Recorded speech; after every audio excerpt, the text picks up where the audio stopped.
Good morning. My name is Ross Nova. So before start the video about education, this just came in the mail. Ross Nova shooting forward, brighter, bolder for a better tomorrow mug.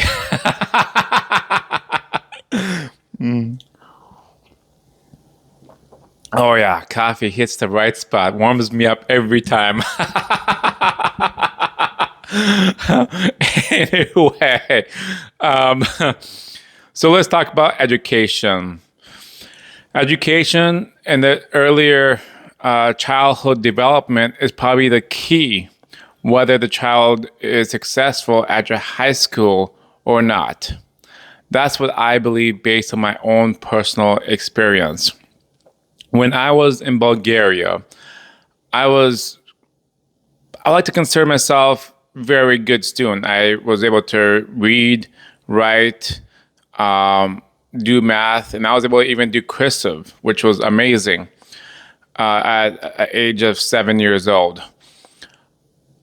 Unfortunately, I was adopted. Well, unfortunately, I was very fortunate to be kidnapped by American family. Just kidding. Adopted by American family, where I was placed in second grade.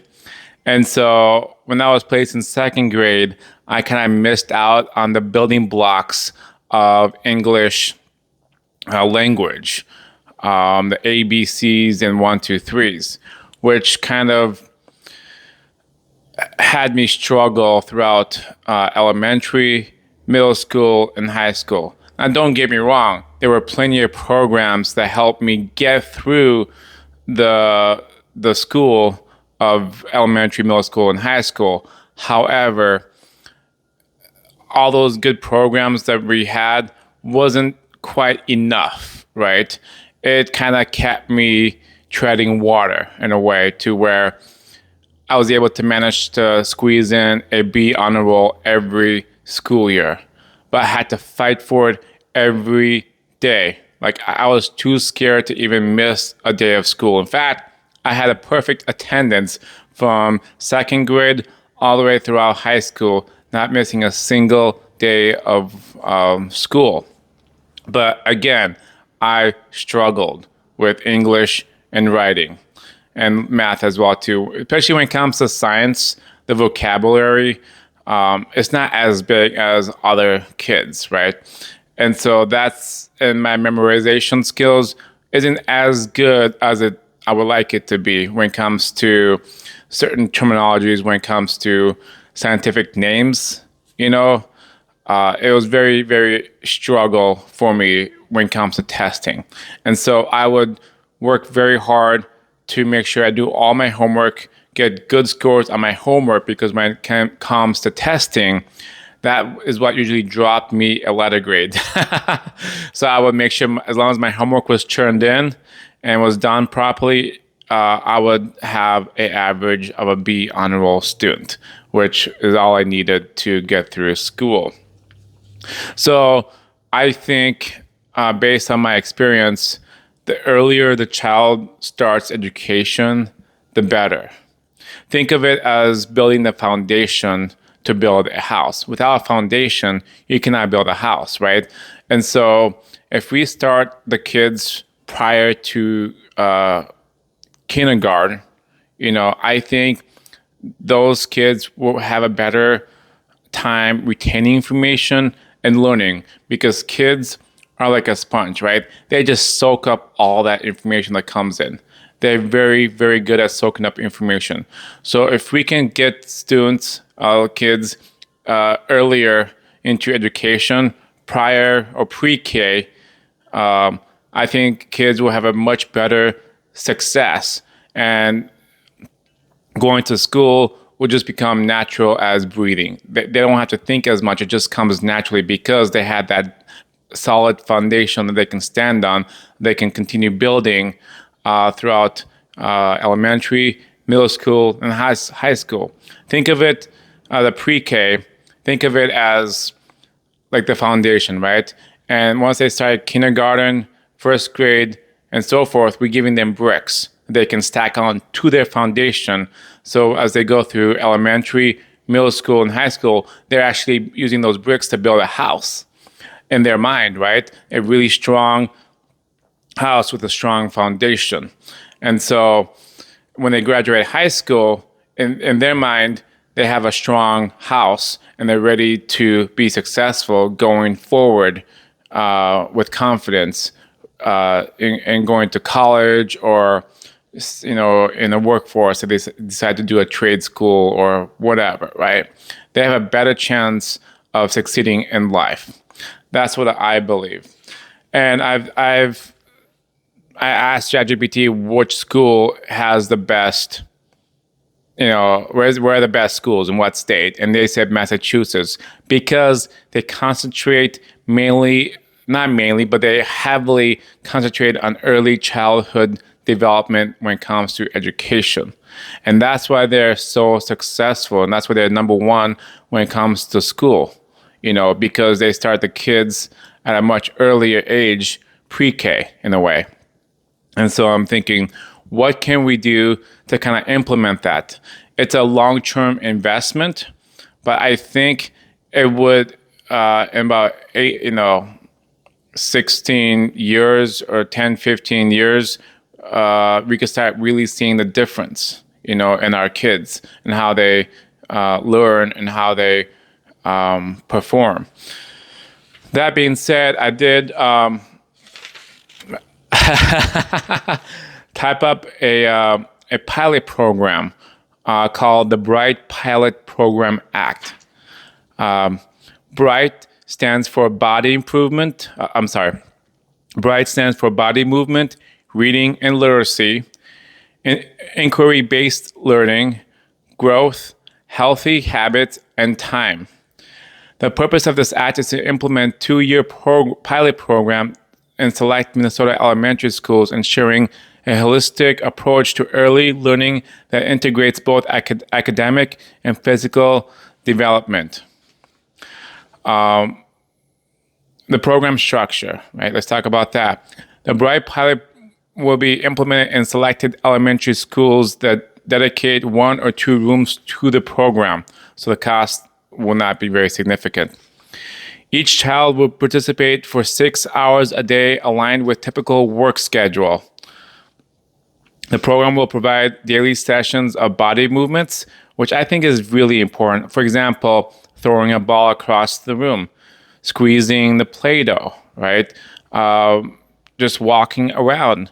Movements like that, I think, will help build a stronger mind, right? Guided by structural exercises. So by exercising, they are working on coordination, which I think is important for if they want to be athletics, if they want to get into athletic sport. And it also helps the mind kind of think, how can I accomplish this task, throw this ball across the room, or how can I throw it further, right?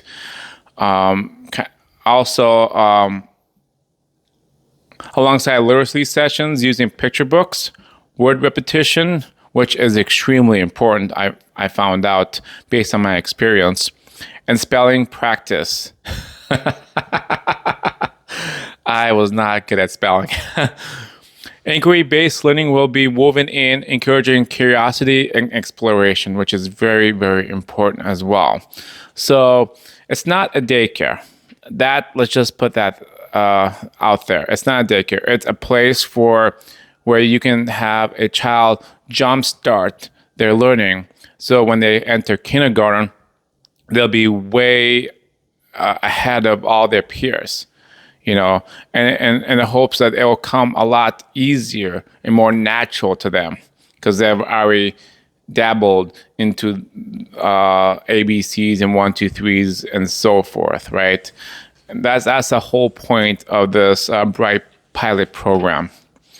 The goals and assessment, right? Because we have to make sure we have goals and we have to continue assessing to see if this is successful.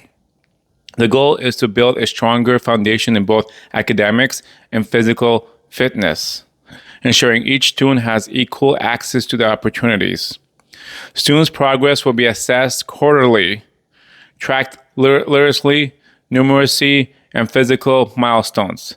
The cohort will be followed from their early participations through kindergarten and for 2 to 3 years afterwards to evaluate the long-term impact.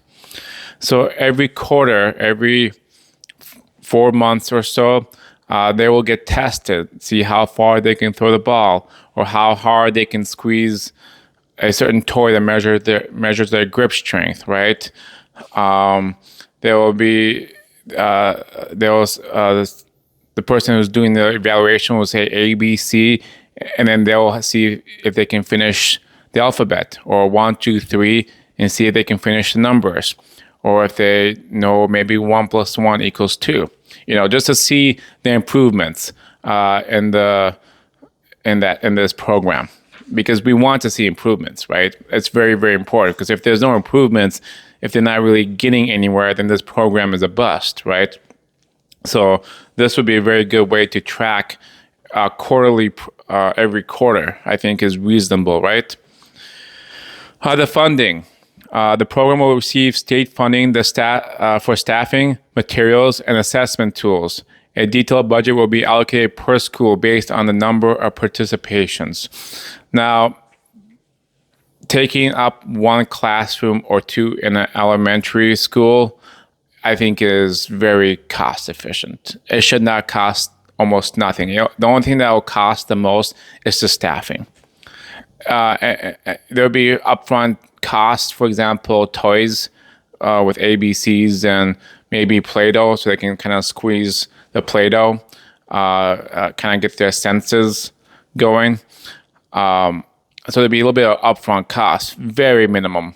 But the biggest cost, I think, will be the staffing.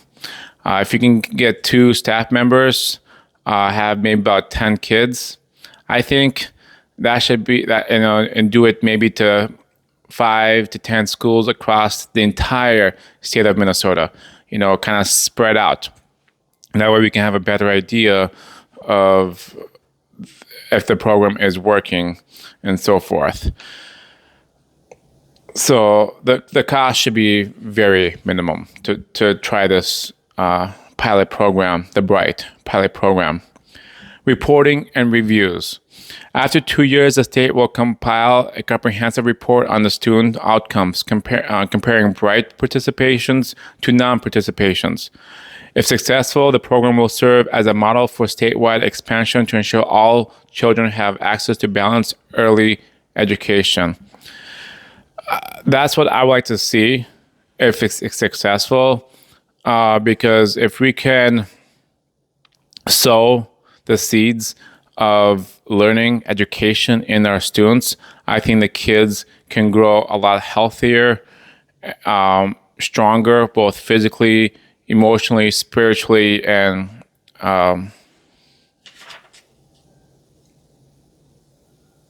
educationally.